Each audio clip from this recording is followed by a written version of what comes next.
In today's video, I'm going to show you how to join the official Brookhaven Discord server from Roblox. If this video helped you, consider subscribing to the channel. First, open Discord on your computer. Once Discord is open, look at the left side menu and click on the plus button, which means Add a Server. After clicking it, a new window will open. Select Join a Server. In the Invite link field, type the invite exactly as I'm showing here, Wolf Pack Games. Make sure you type it exactly the same way. If you write it differently, you may end up joining an unofficial server, so double-check that the invite is correct.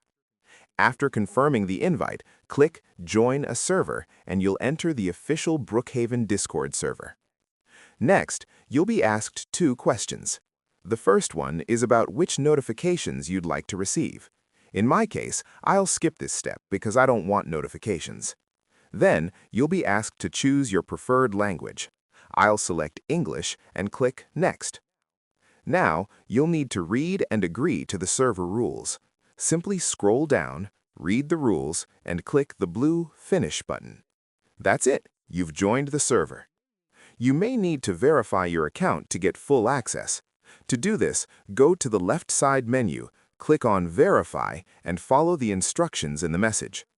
Verification on this server is done through Block's link, which connects your Discord account to your Roblox account to complete the verification process.